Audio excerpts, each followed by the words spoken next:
Now we're on. Right, thank you very much. Welcome back to our 100 Days in Office debate and questions.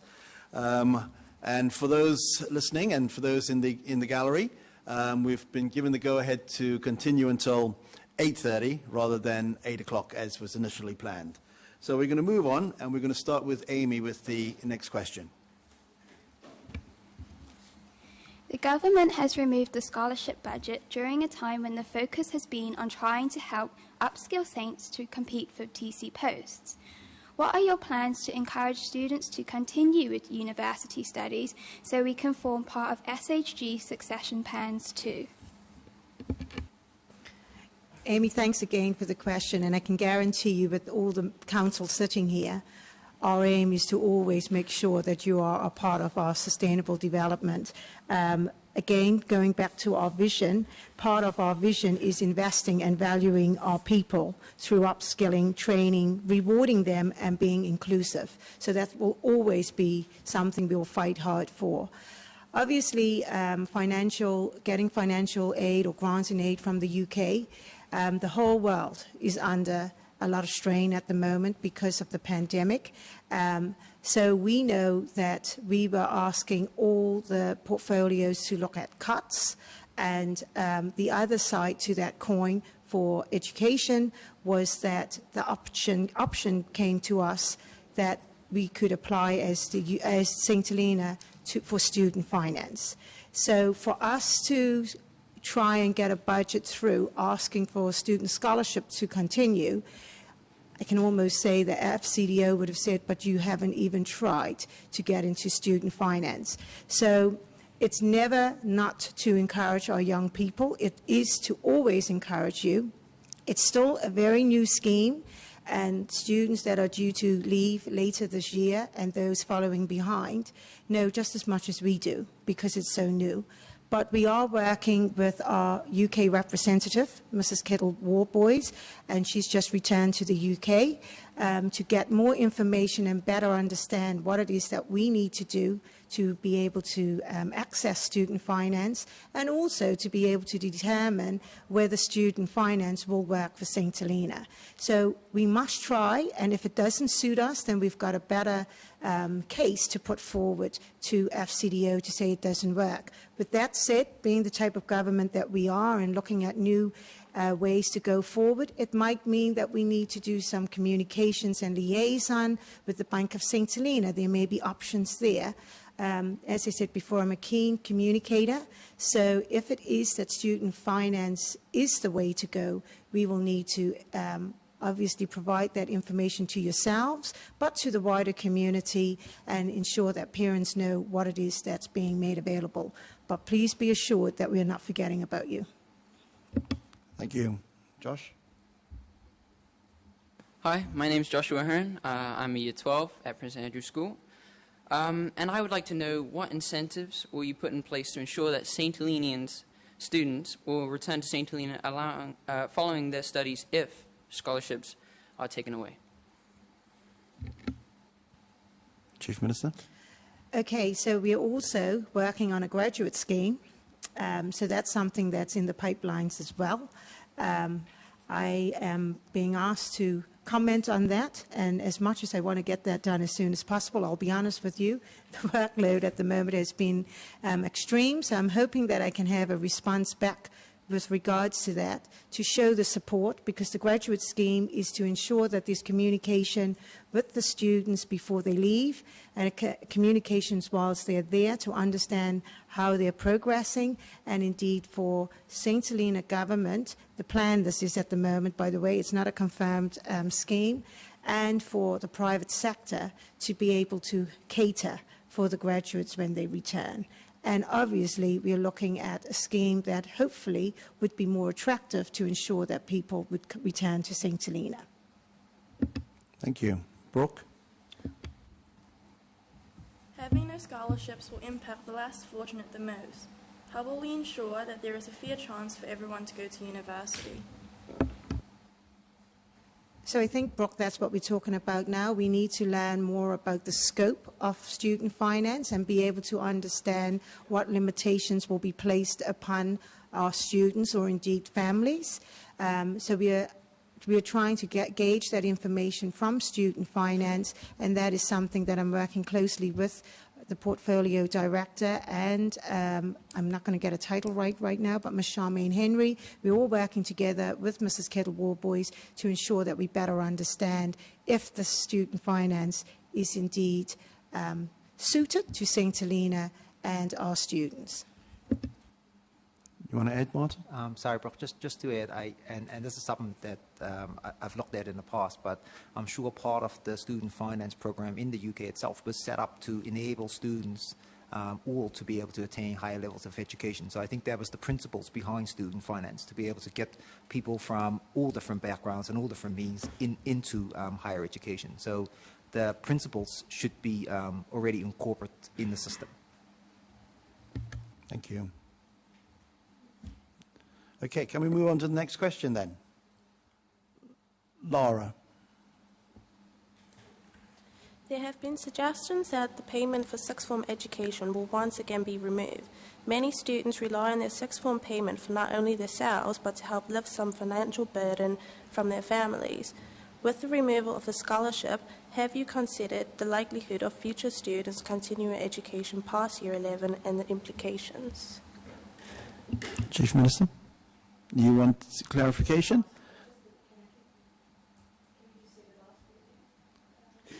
Have you considered the likelihood of future students continuing education past year 11? So I think, as we've said before, we are in a bit of a predicament right now. Finances from the UK is extremely tight. We've talked about the state of our health service, but we are all, at the moment also, we haven't had confirmation on what our settlement will be for the upcoming year. So until we are just going through negotiations with that. So until we better understand that, I can't commit to saying what is going to happen. But indeed, it is something that we would have to review and understand, because we understand how much it means to the students. Yeah. Then, Hannah, you're the next question. What are your plans for regularly consulting or engaging the young people in our community with issues affecting them during your term? So I think this is the opportunity to probably expand upon the vision, to be perfectly honest with you. So just to reiterate, our vision focuses on sustainability, whereby we seize the opportunity to meet the needs of the present and progress without compromising the ability of future generations to meet their needs. So I think we've used words like sustainability quite a few times in governments now and in the past. And I do question, and I know ministers do as well, do we really understand what sustainability means? So we're going to provide a statement that says sustainability for this government is providing a foundation for our community and businesses to first consolidate, then develop, and finally aspire to a prosperous future through a coherent approach using our unique but limited resources. Opportunities is setting a path for our island that focuses on niche opportunities, which will welcome new streams of revenue that will require little demand on natural resources, limited land area, and overcome constraints of our geographic location, size, and population. And progress will take decisions that moves us forward as an island to ultimately get us closer to achieving the desired outcome for our community. But at the heart of our vision, there's going to be three main dimensions, and that's going to be the environment, economics, and social. And if we've got social under there, our policies that we'll continue to do is improved internal and external communications and engagement. So it is always our desire to communicate effectively with all age groups. Yeah, Hannah? Our studying timetable does not allow a lot of time to listen to the radio at night or during the day. We are often told that we are the future of the island, but ministers have not come into school to talk about what is going on and issues that are affecting us. Why is this? So I think, like we've said, 100 days may sound like a long time, but if you think of it, it's like a term, one term for you. If you hadn't had a structure to your education, do you think you would have achieved as much as you have done in previous terms? So if I can build that kind of picture, this is what it's been for us. A term, and I don't mean 4-year term for council, it's 7 weeks or thereabouts for us.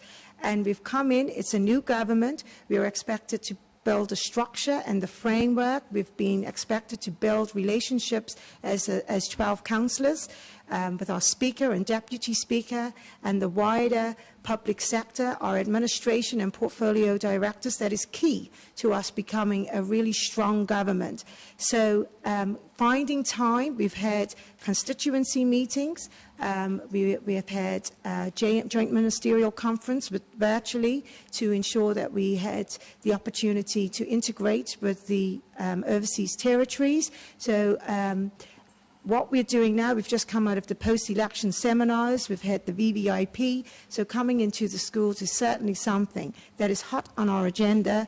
But I think getting our vision compiled and coming out to show you and demonstrate to you what it is that we're looking to achieve is key and important. We have, though, so that for the listening public, through the education, skills and employment, we have captured the students' views when we compiled our vision, because that was asked through the head teachers and the student council. Thank you. Thank you. Minister Sipiu, briefly. Thank you. Just to say that the former government included the students in their constituency meetings. So when we quarterly go around to constituency meetings, we did make ourselves available to come across to Prince Andrew School to engage with you all as well. And also we did try to resurrect the Youth Parliament. So if you're sitting around the table this evening, you're interested in helping our members of the Parliament to do that so that your voice could be heard, then it is something that we could take forward. Thank you. One more supplementary, Hannah? We appreciate you might choose to engage with some of us in school, but how do you plan to engage with the youth that have already left school? Minister Sipiu? I think I just mentioned Youth Parliament, because Youth Parliament is not just about students in school. It's talked about, it includes individuals up to the age of 25, so they are school leavers. So even the listeners or the viewers, so if you're interested in becoming a member of the Youth Parliament, then I think that is the way to go.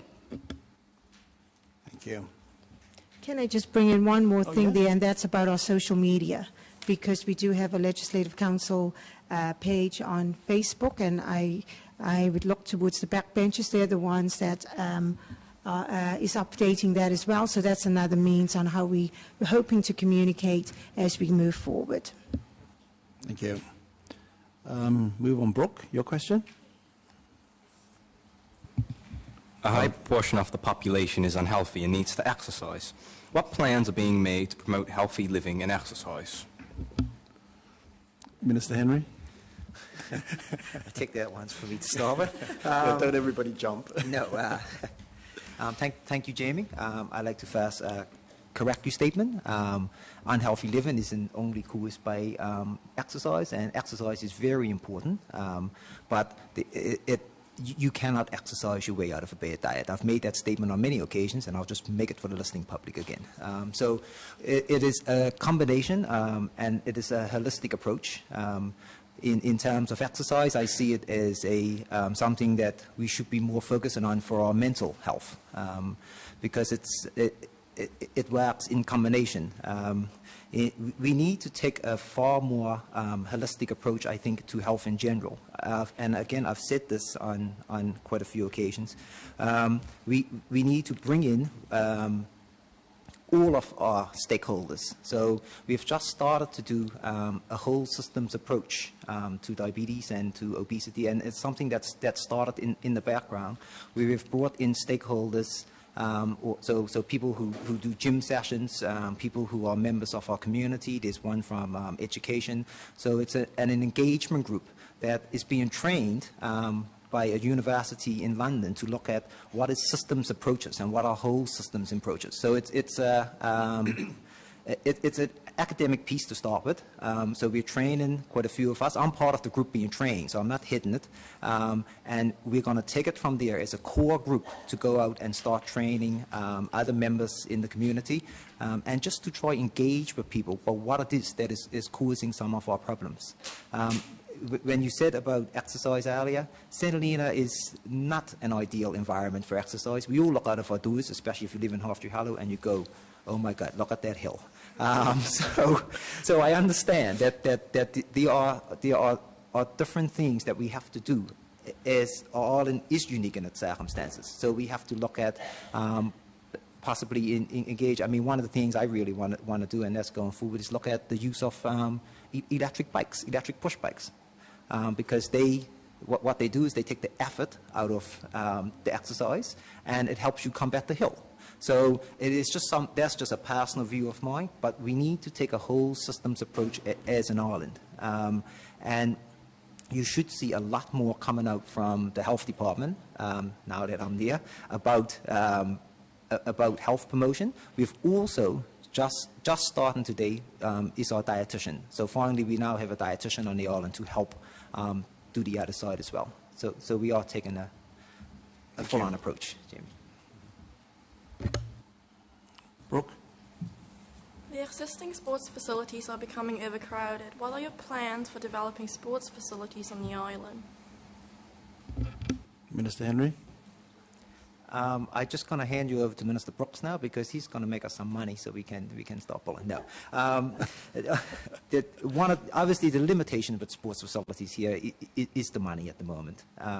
And you're quite right with saying about how many facilities are being used. But there's also, I think we have to engage the whole community again.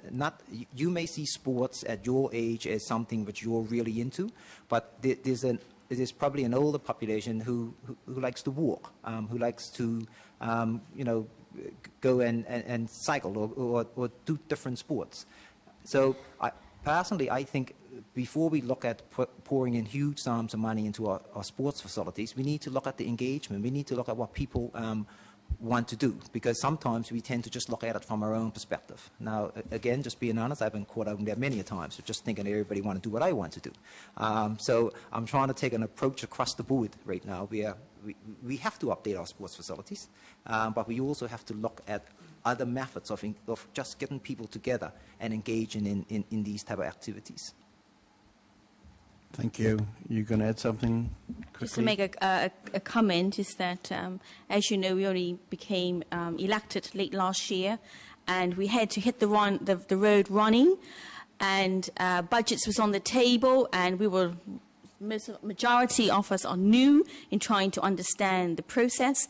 So I don't think that it's fair to say that no consideration hasn't been given, but for the next budget, we didn't have any time to even give anything any consideration because of the timing that we become a member of the Parliament in discussing budgets. Thank you. Can we move on? Next question, Pascal. Hi, my name is Pascal, and I am in Year 12. What are your plans to help ensure that St. Helena is attractive enough to stop the large numbers of Saints migrating overseas for work and financial reasons?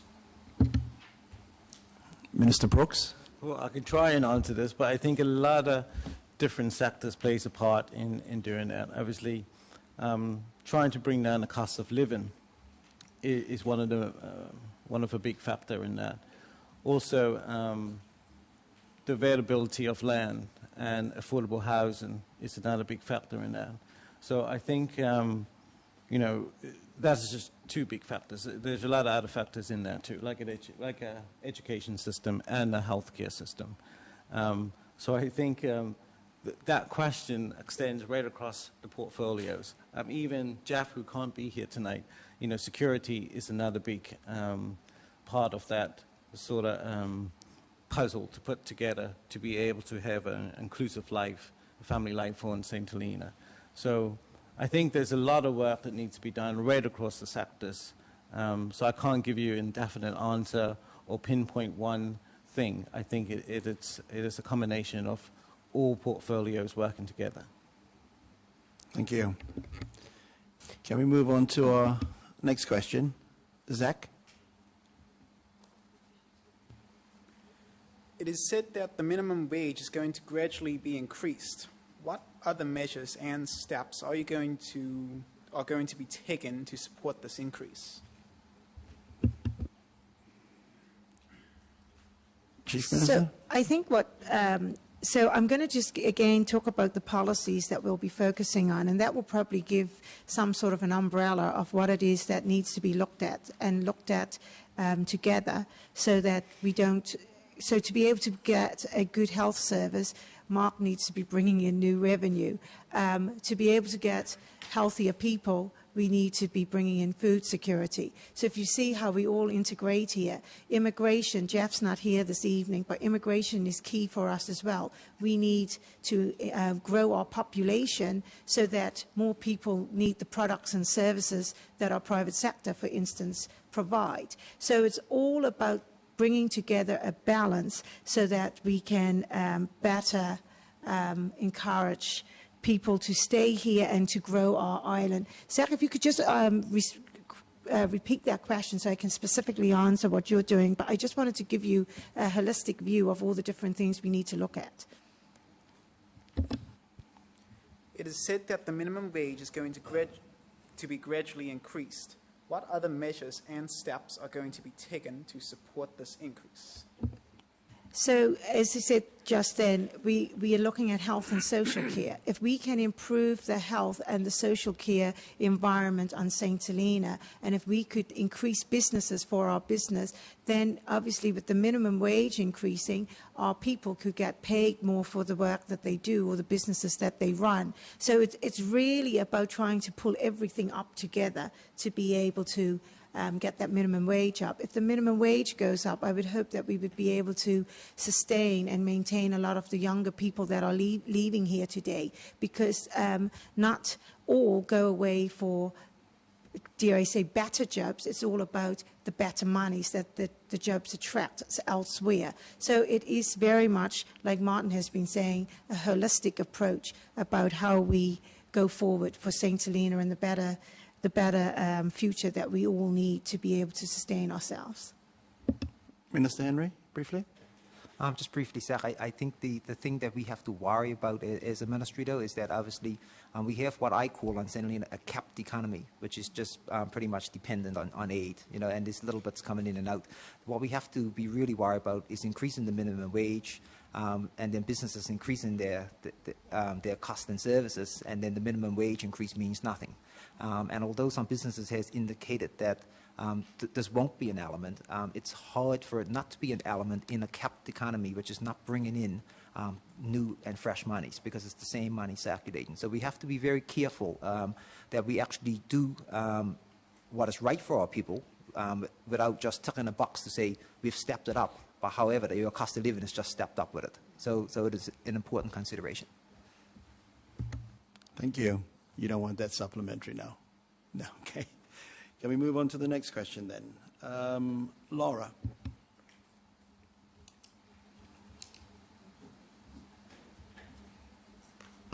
Will sufficient money be allocated to the regular maintenance of public faculties to ensure that they are hygienic or usable?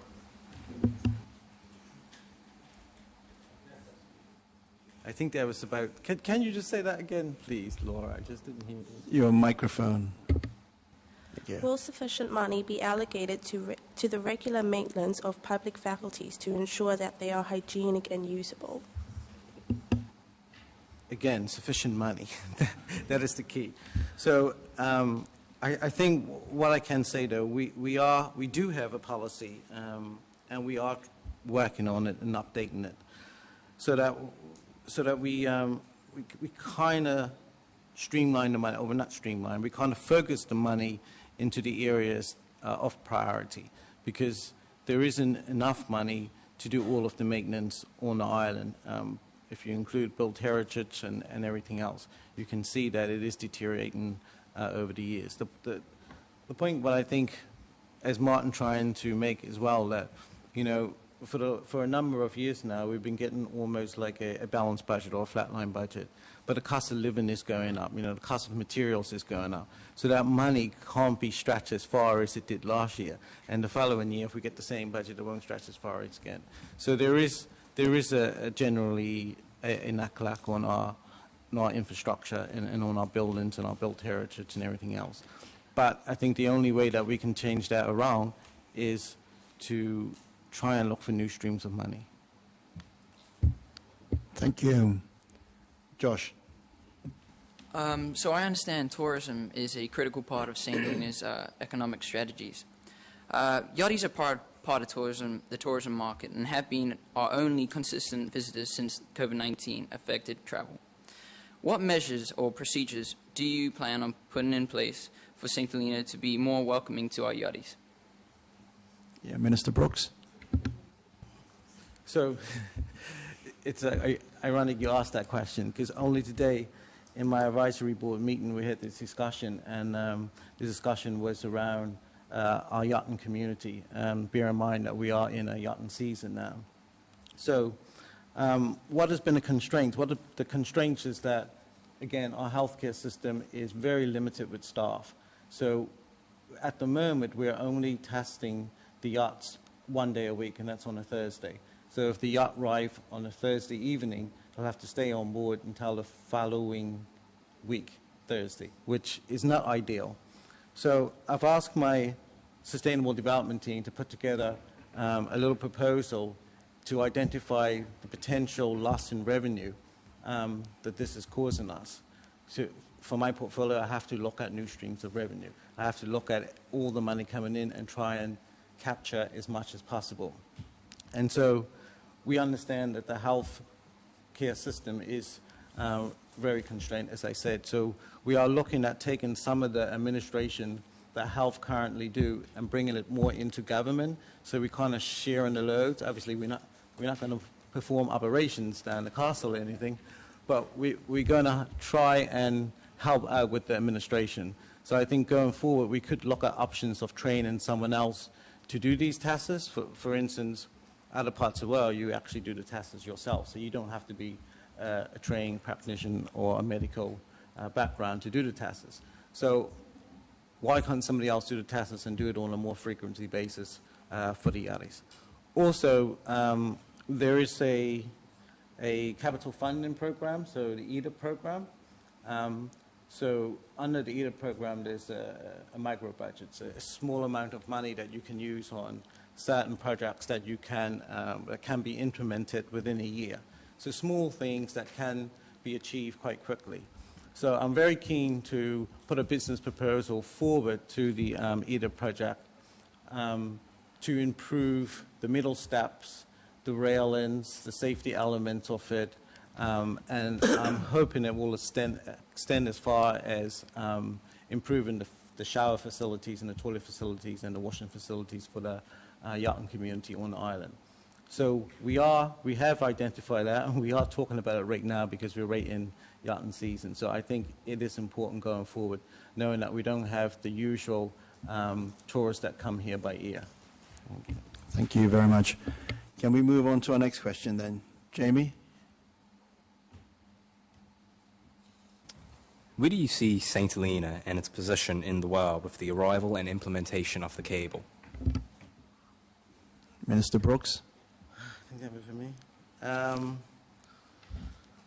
Okay, I think for me, Jamie, I sort of spent a lot of time in the UK, and I sort of arrived there just at the time where the internet was being rolled out. A few years later, they was rolling out fiber optic cable to all the houses.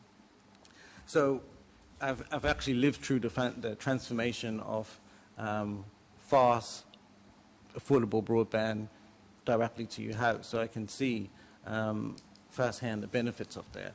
So what I would like to see the UK see on St. Helena is that we come up sort of in par with the UK, that it is very important that we have fiber speed cable to all the houses. It's very important that it is affordable, but I think equally as important, it needs to be accessible. It needs to be accessible wherever you are. not just in your house, but when you're out and about, you can also have a connection to the internet. If I use one example, I sit around with my friends a lot, and sometimes, I'm sure you do as well, someone will ask a very interesting question, and nobody will know the answer to it. But, if you had access to the internet, you could just Google it. And then you could find the answer, and that could spark off a whole new conversation and new thoughts. And this is how we sort of learn outside of our normal classroom. So I think accessibility is key in seeing the wider benefits of this cable. Thank you. Brooke? With the arrival of the cable, what plans do you have to ensure that we are kept safe in this digital age? Can you repeat that for him, Brooke?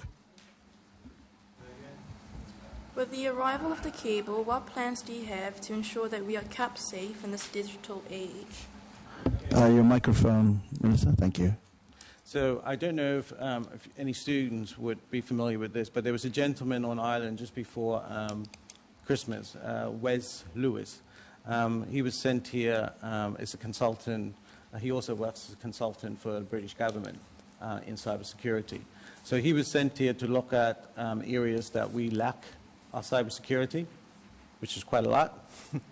And he also talked to a huge range of stakeholders, including government, worked quite closely with the IT section in government. And he's gone away and he's produced a report to try and a report with recommendations to try and plug those gaps that we lack with our security. So that piece of work is just being done now. Obviously, the cable is going live, so we really need to be working on getting that implemented, not just in law, but also, in infrastructure. So that piece of work is being done right now. Thank you. Can we move on? Pascal. Where do you see St. Helena positioning itself on the international marine conservation platform? Minister like Sophia. I say, Pascal, I'm starved green. So, no, as Chief Minister said, I'm not starved blue. So the platform, the international platform, I think that we've had a lot of support from non-government organisations in the UK and donors in helping us to be able to achieve our marine management plan to protect and sustain our species here on the island. So I think the question was about international platform.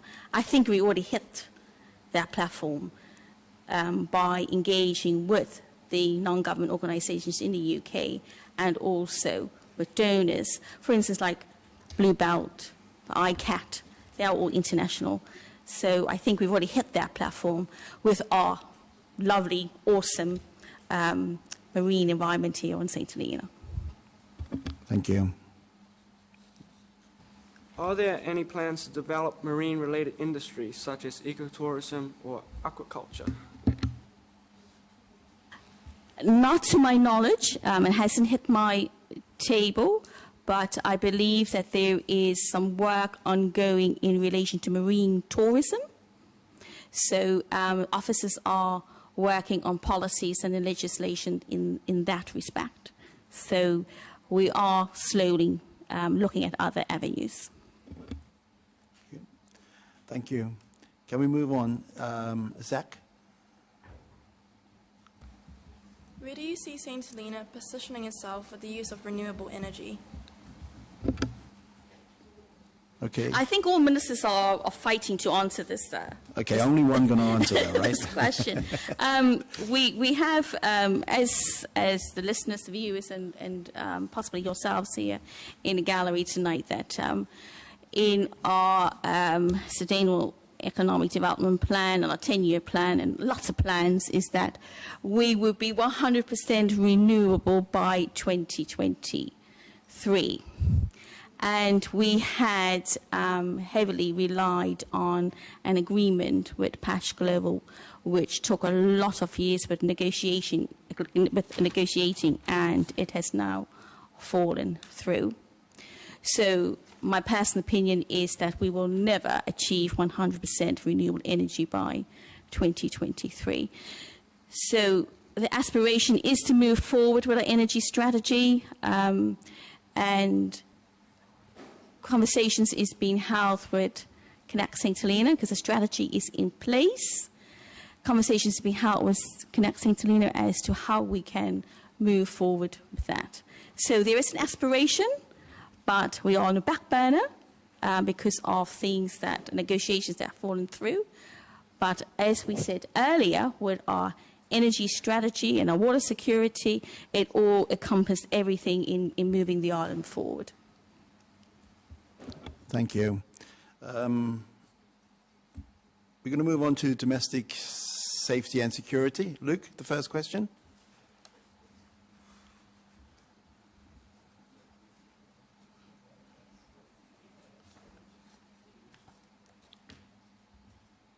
Immigration. Sorry?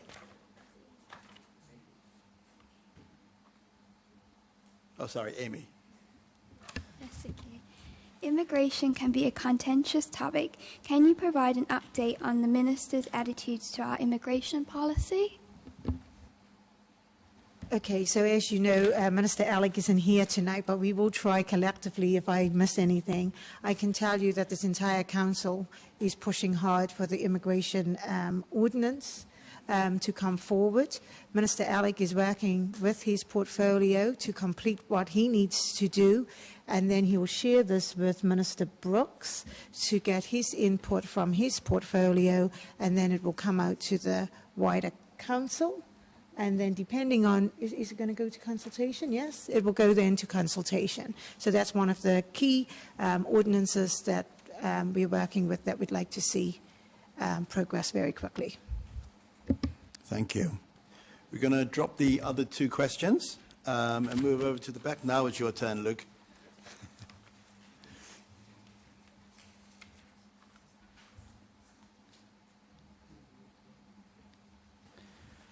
What are your views on the recreational or medicinal uses of marijuana?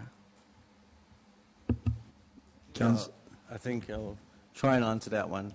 So my views on recreational is that I don't think it is a good. I don't think we'll see any benefits from it from a revenue side, but I do think we could potentially see benefits from it from a medical side. So a while ago.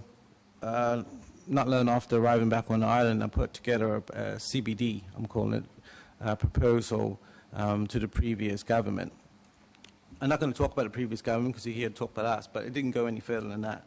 So that same proposal I actually presented to this government, and all of them was in support of it. So I think what we are going to do now is try and look if there's still a market out there for it. We need to sort of crunch some numbers again. Remember, my proposal was done 4 years ago, so it was based on the current status then. Things have moved on a bit now. So I'm actually now in a good position to sort of follow this through my sustainable development team. So I think the next thing that we need to do is try and establish a market that might be through a third party, and then also try and sort of establish sort of, how should I say, or give an exemption so that we can sort of test our product and sort of get it sort of qualified or tested and what is the word I'm looking for? Yeah, so sort of that, I mean, if you get an exemption, and that is the idea what to do, to try and sort of grow the right formula or the right strands of seeds here that is high in CBD and low in THC. And then we send that off to get it analyzed and tested. That should give you what your value of your crop is. And then we need to sort of find it if there's a market still for that sort of value of that crop. So it is something that I think we can take forward as a product, as a business, but it would only be for export only. It wouldn't be sort of for recreational use or anything else. So the idea is to, eventually, long term, is to change the laws to allow companies or corporations or any private sector to apply for a license and then grow under controlled conditions and then ship the product off island. Thank you. Brooke? There is an increase in antisocial behaviour amongst youth, and yet youth organisations are having their budgets cut significantly. What do you plan to do to curb antisocial behaviour amongst youths? Minister Henry? I think the budget cut thing is a bit preempt. No budget has been cut yet, so I'm not sure where that information come from. But to link antisocial behaviour, first of all, directly with youth enterprises having their budget cuts, I think is something that we could argue the case about for and against. That there has been periods where youth organizations or having large groups of teenagers in a youth organization, which has been unmanaged, actually creates antisocial behavior. So we have to be very careful about how we make a direct link between money and youth organizations, etc. So I'll leave it as that, because there hasn't been a cut to the budget yet. There has been recommendations across the board, just in case that we as a government needs to take a cut. And if we need to take a cut across the board, so for instance we have to cut some of our primary functions, then that is something that may have to happen to those organizations as well. I mean, imagine that we are trying to say, let's cut education and then let's hold up another organization. So I think we've done some exercises just in case our budget doesn't come in as a break-even budget. But if there are cuts, then that is something that we will all have to take very hard, because we're already struggling, as you all know. But you know, it is something that could possibly come out of this budget. We can't tell yet. Thank you very much. Briefly, Minister Scipio? Very briefly, just to say that all directors against St. Leonard government had to look at what would be the risks if there was a reduction in their budget, and that was also applied to non-government organizations.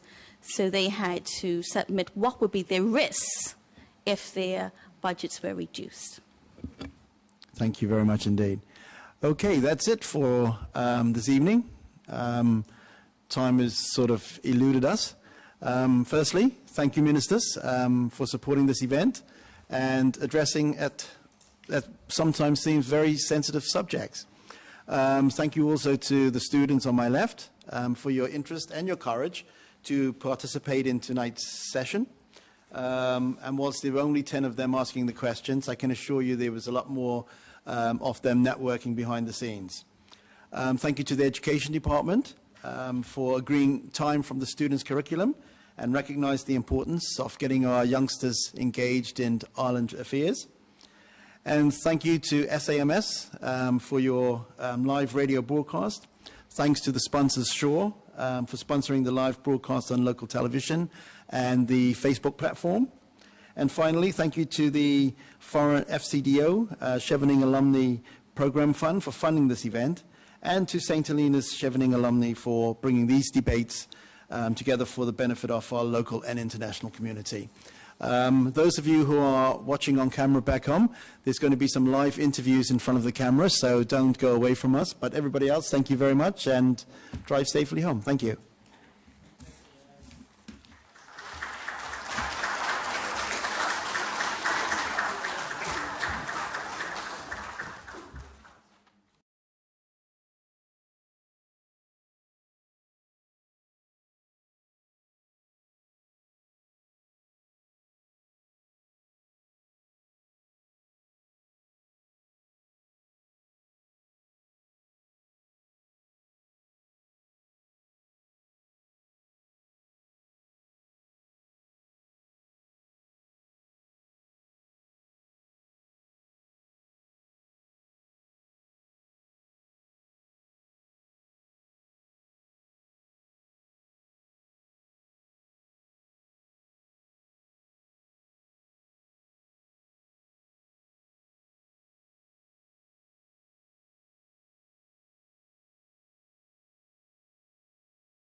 Good evening. I think the evening went really well. The students performed and asked some very pertinent questions, but I think have helped to show their complete interest in the Ireland politics.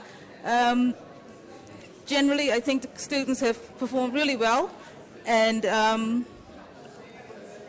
well done to them. They've done themselves and the school proud. Thank you.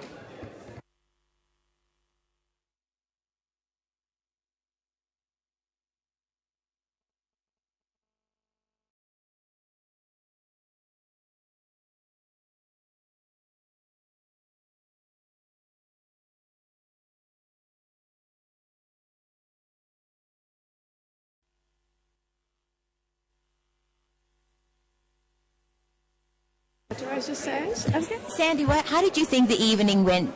This was your first time attending. Did you enjoy it? I certainly did. It was very interesting. And of course, excuse me, just to see my son interacting and actually he's been very supportive of the questions he's asked. It's very, for me to hear all that is brilliant. The students are doing well getting involved because having these ministers, having our government the way it is running right now, I think it's a positive way forward. And as being a self-employed person, I'm looking forward to more and to support my child and like they're supporting us. So I'm sorry I'm looking at the camera like this because I don't like the camera, but I've really thoroughly enjoyed it. And yeah, I look forward to the next one next year, I hope. Okay, thank you. Thank you.